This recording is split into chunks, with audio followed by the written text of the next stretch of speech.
Good morning. All right. We are on day 2 of our Names of God series. I hope that you got something out of yesterday's message, and I hope that you will get even more out of today's message. So, we are working on Elohim today, and that means God, the Almighty Creator, or God who exists. And this is actually the first name of God that's ever mentioned in the Bible. And it is mentioned in Genesis 1, verses 1 through 5 and on in that chapter. But we're just going to do verses 1 through 5. It says, "In the beginning, God, Elohim, created the heavens and earth. Now the earth was formless and empty. Darkness was over the surface of the deep, and the Spirit of God was hovering over the waters. And God said, 'Let there be light.' And there was light.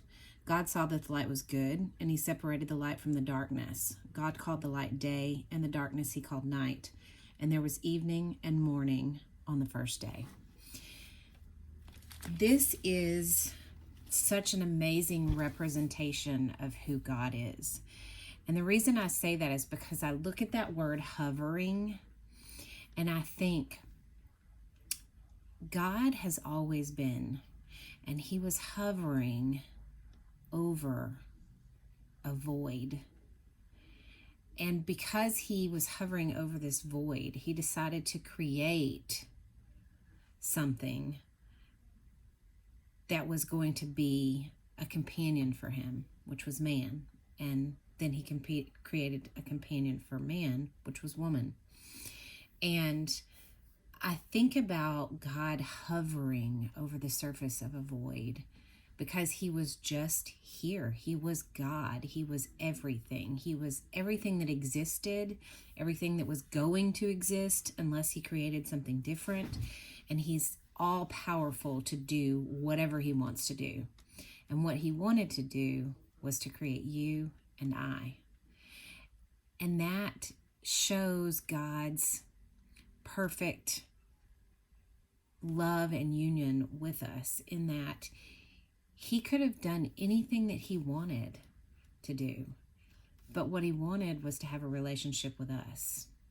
And so when you think of God, Elohim, the Almighty Creator, or the God that exists, think of it not in the terms of this huge existence, but this loving, caring, embracing form that wanted you in his life.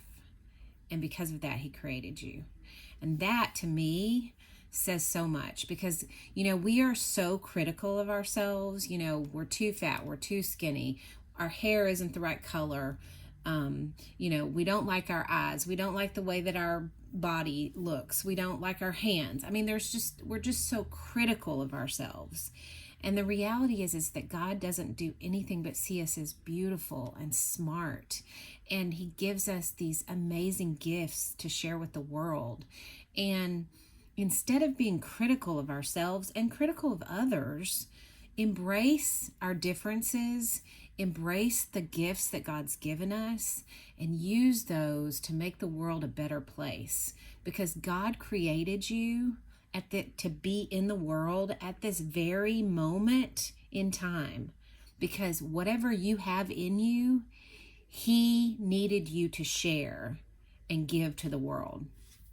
And those of us who, look at others and we go, oh, they don't think like I do, or they don't look like I do, or they don't dress like I do, or whatever, we need to stop the judgment. We need to stop the looking at them and going, oh, well, they're different, so I can't, I've got to try to change them to be like me. And that's not the case. God made us all unique. He gave us all gifts.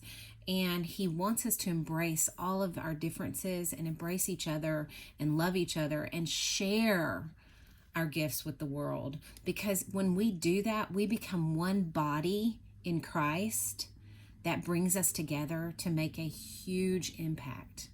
And so I hope this encourages you today that the God who created everything, The God who existed and was hovering over that void chose to fill that void with you. So you guys have a happy day, and we will see you guys tomorrow.